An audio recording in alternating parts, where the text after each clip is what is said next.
کے اندر اس کی قسمیں اٹھائیں. ایک دوسری مٹی ہے جس کے اندر علماء کا اتفاق ہے. قاضی ایاز مالکی رحمت اللہ علیہ فرماتے ہیں یہ مسئلہ متفق علیہ ہے, اس میں کسی کا کوئی اختلاف نہیں کہ وہ مٹی جس مٹی کے اندر حضور علی کی صلاۃ والسلام کا اس وقت جس میں اطہر موجود ہے, جس ہاتھ کے اندر حضور علی کی صلاۃ والسلام اس وقت تشریف فرما ہے, علماء فرماتے ہیں قاضی ایاز مالکی نے لکھا اس پہ کسی کا کوئی اختلاف نہیں, وہ مقام وہ مٹی جس میں حضور علی کی صلاۃ والسلام اس وقت تشریف فرما ہے وہ صرف کعبہ سے افضل نہیں, وہ صرف بیت المقدس سے افضل نہیں, وہ کرسی اور لوح سے افضل نہیں, بلکہ رب تعالیٰ کے عرش سے بھی اعلیٰ اور افضل مقام رکھتی ہے. وہ جگہ وہ مٹی جس میں اس وقت حضور علی کی صلاۃ والسلام کی ذات مبارکہ موجود ہے. آپ اندازہ کیجئے جس مٹی پہ حضور علی کی صلاۃ والسلام کے قدم مبارک لگے اس کی قسمیں رب تعالیٰ قرآن میں کھاتا ہے, اور جس مٹی کے اندر آپ اس وقت تشریف فرما ہے علماء کہتے ہیں وہ رب کے عرش سے بڑھ کر مقام رکھتی ہے. اس مٹی کا مقام کیا ہوگا جس سے حضور علی کی صلاۃ والسلام کا یہ پیکر بشری بنا, جس سے آپ کا جسم اطہر بنا. حضور علی کی صلاۃ والسلام کا ایک فرمان آپ کی گوش گزار کرنا چاہتا ہوں. حضور علی کی صلاۃ والسلام نے فرمایا کہ مجھے اور ابو بکر اور عمر کو ایک ہی مٹی سے پیدا کیا گیا ہے. آپ نے سنا ہوگا, آپ جانتے ہیں, یہ بھی حضور علی کی صلاۃ والسلام کا فرمان عالیشان ہے کہ جہاں کی مٹی ہوتی ہے, جو جس مٹی سے انسان کی تخلیق کی جاتی ہے, انسان کو بنایا جاتا ہے, اسی مٹی کے اندر اس کو دفنایا جاتا ہے. حضور علی کی صلاۃ والسلام نے فرمایا کہ جب انسان کی بنایا جاتا ہے انسان کو, اور بناتے ہوئے جو مٹی بچ جاتی ہے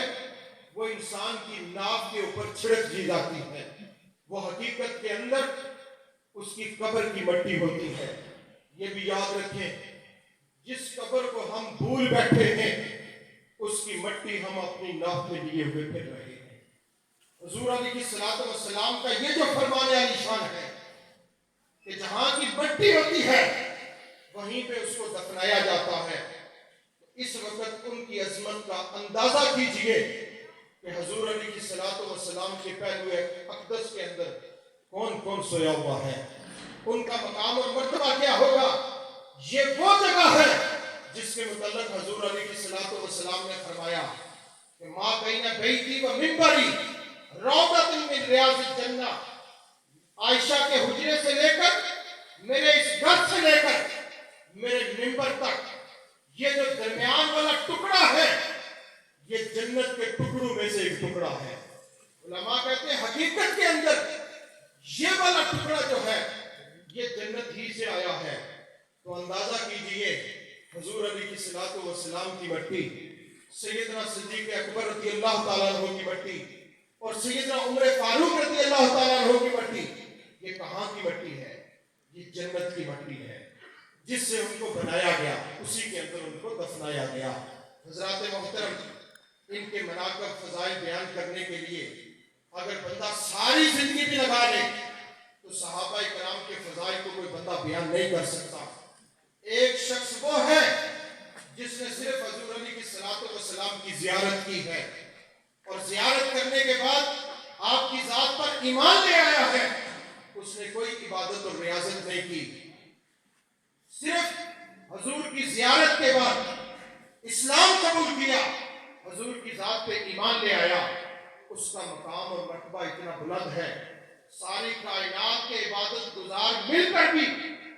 اس کی پاؤں کی خاک کے برابر بھی نہیں پہنچ سکتے. یہ ایک صحابی کا مقام اور مرتبہ ہے, اور ہمیں یہ اعزاز حاصل ہے کہ ہم ایسا ستھرا عقیدہ رکھتے ہیں کہ ہم صحابہ کے بھی غلام ہیں اور اہل بیت اطہار کے بھی نوکر ہیں. حضرات محترم, حضور علی کی صلاۃ والسلام کے یہ جو صحابی ہیں ان کو رب تعالیٰ نے ایک اور جو اعزاز عطا فرمایا, صرف وہ عرض کر کے میں اجازت چاہوں گا.